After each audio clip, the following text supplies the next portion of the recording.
খবর 24 সাথে আপনাকে স্বাগত। নতুন নতুন খবর জানার জন্য আমাদের চ্যানেলে চোখ রাখুন। নমস্কার দর্শক বন্ধুরা, খবর 24 আপনাকে স্বাগত। সরকারি খাতায় বিপর্যস্তের ক্ষতিগ্রস্ত বাড়ির জন্য ক্ষতিপূরণের অঙ্ক 20,000 টাকা। অথচ উত্তরবঙ্গ সাম্প্রতিক টর্নেডোয় ক্ষতিগ্রস্ত বাড়ির মালিকদের ফের বাড়ি তৈরির জন্য 1,20,000 টাকা করে দেওয়ার কথা ঘোষণা করেছেন মুখ্যমন্ত্রী মমতা বন্দ্যোপাধ্যায় এবং তৃণমূলের সর্বভারতীয় সাধারণ সম্পাদক অভিষেক বন্দ্যোপাধ্যায়। এতে নির্বাচনী বিধি ভেঙে ভোট রাজনীতির অভিযোগও তুলেছেন বিরোধীরা। প্রশ্ন উঠছে, কি কারণে এই ক্ষতিপূরণ এখনও সবুজ সংকেত দেয়নি নির্বাচন কমিশন। এমনকি এ নিয়ে ধন্দে রয়েছে প্রশাসনের অন্দরেও। প্রশাসনিক সূত্রের খবর, 2020 সালের আগে পুরোপুরি নষ্ট হয়ে যাওয়া কাঁচা বাড়ির ক্ষতিপূরণ বাবদ 17,600 টাকা দিত ওই রাজ্য।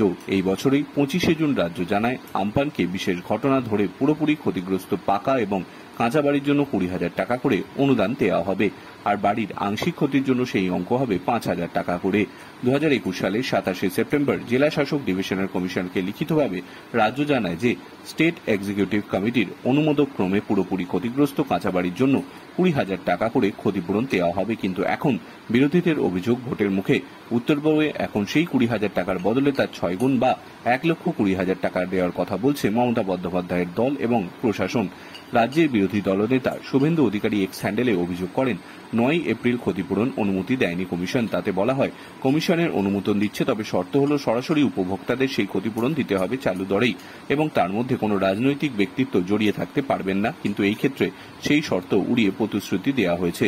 সূত্রের দাবি, কমিশনের সেই অনুমতির পর ত্রাণ পুনর্গঠনের কাজ হয়েছে উত্তরবঙ্গের টর্নেডো ক্ষতিগ্রস্ত এলাকাগুলিতে।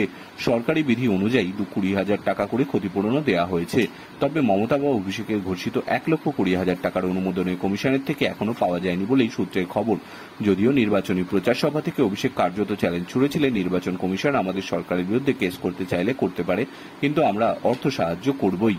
আধিকারিকদের অনেকে জানাচ্ছে, বিপর্যয়ের প্রাথমিক তথ্য তৈরি হয় ব্লক স্তরে, এরপরেও বদলাতে পারে। পঞ্চায়েতগুলিতে ক্ষয়ক্ষতি খতিয়ে দেখে বিডিও এবং এসডিও এর মাধ্যমে রিপোর্ট পাঠায় জেলা শাসকের কাছে। ক্ষতিগ্রস্তদের তালিকা তৈরি হয়, ক্ষতিপূরণ দেওয়ার কাজও শুরু হয়। নবান্নের নির্দেশে ইতিমধ্যেই উত্তরবঙ্গে গিয়েছেন পঞ্চায়েতের আধিকারিকেরা। ক্ষয়ক্ষতি খতিয়ে দেখে রিপোর্ট তৈরির কথা তাদেরই। ব্যুরো রিপোর্ট, খবর 24x7।